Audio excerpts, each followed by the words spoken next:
पिछली कक्षा में हमने अनुवाद में सीखा था कि वाक्य के कर्ता के पुरुष और वचन अनुसार उनकी क्रिया में लकारों के शब्द जोड़ देते हैं। तो जिस प्रकार से यहाँ पे लिखा है, मैं लिखता हूँ, अहम यानी उत्तम पुरुष का कर्ता था, इसलिए इसकी क्रिया में आमी लगना था, तो क्रिया में लिखामी हमने लिखा हुआ है। तुम खेलते हो, तुम मध्यम पुरुष का कर्ता है, इसलिए इसकी क्रिया में सी लगना था, तो तुम के साथ क्रीडसी लिखा हुआ है। और राम गच्छति, राम प्रथम पुरुष का कर्ता है, इसलिए इसके साथ ये अपने प्रथम पुरुष की क्रिया थी कि उपयुक्त 6 सर्वनामों को छोड़ दें तो शेष सभी नाम जीव जंतु वस्तु सर्वनाम और आप शब्द प्रथम पुरुष के अंतर्गत आते हैं। तो राम के साथ ती लगा हुआ है। लट लकार का हमने नियम पढ़ा था। प्रथम पुरुष में था तीतहंती, मध्यम पुरुष में था सी था और उत्तम पुरुष का नियम था आमी आवा आमा। अब इन्हीं वाक्यों में हम कुछ शब्द और जोड़ेंगे, तो देखिए आमी किस प्रकार से होता है। इन्हीं वाक्यों में आपके कुछ शब्द और जोड़ चुके हैं, जैसे मैं कलम से लिखता हूँ, तुम मैदान में खेलते हो, राम गांव से जाता है।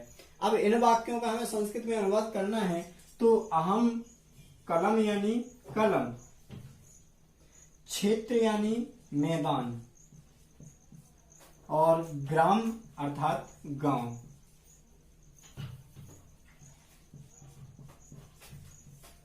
अब कुछ ये शब्द बच चुके हैं जिनका भी अनुवाद संस्कृत में अनुवाद होना बाकी है, तो उनके लिए हमें कुछ और सामग्री की आवश्यकता है, तो वो देखिए। ऐसे वाक्यों के लिए हमें आवश्यकता है कारक की। तो कारक परिचय हम इस प्रकार से पढ़ेंगे। कारक परिचय में विभक्तियां हैं जो प्रथमा विभक्ति से लेकर सप्तमी तक होती हैं। कारक में कर्ता, कर्म, करण, संप्रदान, अपादान, संबंध, अधिकरण, ये इनके परिचय शब्द हैं। ने, को, से द्वारा, के लिए, से अलग, का, की, के, मैं पर। जैसे अपना वाक्य था कि मैं कलम से लिखता हूं, तो कलम से यानी कि करण से, तो यहाँ पे हमें तृतीय विभक्ति लगाने की आवश्यकता है। दूसरा वाक्य था तुम मैदान में खेलते हो, तो मैं शब्द जुड़ा हुआ था, अर्थात हमें सप्तमी विभक्ति की आवश्यकता थी। और आखिरी वाक्य था राम गांव से जाता है। जब राम गांव से जा रहा है तो ये तृतीय विभक्ति का से प्रयोग ना हो करके पंचमी विभक्ति अपादान का प्रयोग होगा, क्योंकि से अलग, यानी जब राम गांव से जा रहा है तो वो अलग होने का भाव उसमें अर्थ प्रकट होगा। तो ऐसे वाक्यों के लिए हमें कारक शब्दों की आवश्यकता है, तो ये कारक भी हमें अपनी उत्तर पुस्तिका पर नोट करना है। कारक परिचय पढ़ने के बाद अब आगे बात होती है कि आखिर इन कारकों का प्रयोग कैसे किया जाए। तो उसके लिए संस्कृत में शब्द रूप एक बिंदु है जिसकी हमें आवश्यकता है। तो शब्द रूपों में आपके सामने तत् पुल्लिंग सर्वनाम के शब्द रूप लिखे हुए हैं। इन सर्वनामों को हम इस तरह से पढ़ते हैं, सहा, तम, तेन, तस्मै, तस्मात्, तस्य, तस्मिन्। ये क्रमशः आपकी 7 विभक्तियां हैं और इन 7 विभक्तियों को इन कारक परिचयों में प्रयोग करना है। तो सहा माने होता है वह, ये प्रथमा विभक्ति है, तो सहा का अर्थ वह तो होता है, लेकिन पहली विभक्ति में अर्थ हुए ने।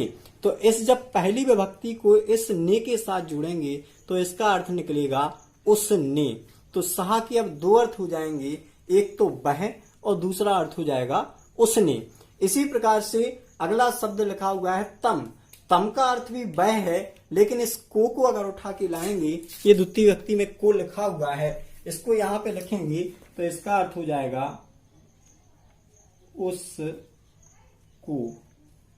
इसी प्रकार यहाँ पे जो पहला शब्द था सहा, उसका अर्थ हुआ था उसने।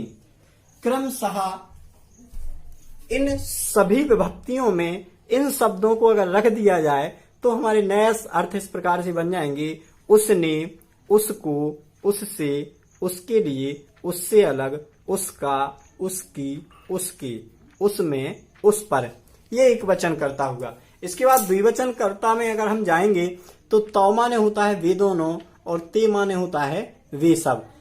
पुनः इन सभी शब्दों को यहाँ पे रखेंगे तो उन दोनों ने, उन दोनों को, उन दोनों से, उन दोनों के लिए, उन दोनों से अलग, उन दोनों का, उन दोनों की, उन दोनों के और उन दोनों में, उन दोनों पर। क्रमशः बहुवचन में इसी प्रकार से अर्थ लिखेंगे तो हमारे और भी आगे इसी प्रकार अर्थ प्राप्त होंगे। अब ये था सर्वनाम रूप, लेकिन अब हमें इनसे अगर हम संज्ञा के रूप बनाएंगे, जब हम सर्वनाम रूपों से संज्ञा के रूप बनाएंगे तो आपके सामने कुछ कोष्टक में चीजें लिखी हुई हैं, उनको लिखेंगे। जैसे अपना पहला वाक्य था कि तुम कलम से लिखते हो, कलम से, ये बात। तो कलम से अर्थात हमें कौन सी विभक्ति चाहिए? तृतीय विभक्ति चाहिए। तृतीय विभक्ति में शब्द क्या लिखा हुआ है? तेन। ये रूप है तत् के, तो हम तत् के रूप, इसका अर्थ है उससे, लेकिन हमें क्या चाहिए? कलम से। तो इस कलम को हम इस तेन की जगह उठा के रखेंगे तो हमारा नया शब्द बनेगा कलमेन। इसी प्रकार से दूसरा जो वाक्य था उसमें लिखा था तुम मैदान में खेलते हो। मैदान होता है काय माने क्षेत्र, और हमें विभक्ति कौन सी लगानी है इसमें? में, यानी कि सप्तमी विभक्ति। तो जब इसमें हम सप्तमी विभक्ति लगाएंगे तो सप्तमी विभक्ति का रूप है तस्मिन, क्योंकि ये सर्वनाम शब्द है। अब हमें इससे संज्ञा शब्द बनाना है, तो संज्ञा के लिए लिखा हुआ है ए, यानी क्षेत्र का नया शब्द बन जाएगा क्षेत्रे। और उसी प्रकार अगला वाक्य था अपना राम गांव से जाता है। ग्राम यानी गांव। अब इसमें हमें पंचमी विभक्ति लगानी थी, क्योंकि गांव से जा रहा है तो अलग हो रहा है, अलग होने के लिए पंचमी विभक्ति। तो पंचमी विभक्ति में अपने लिखा हुआ है तस्मात।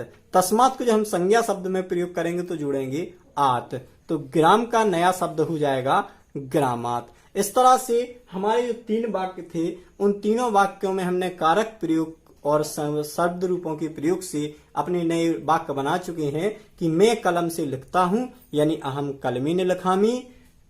तुम मैदान में खेलते हो, यानी तुम क्षेत्रे क्रीडसी। और राम गांव से जाता है, रामः ग्रामात् गच्छति।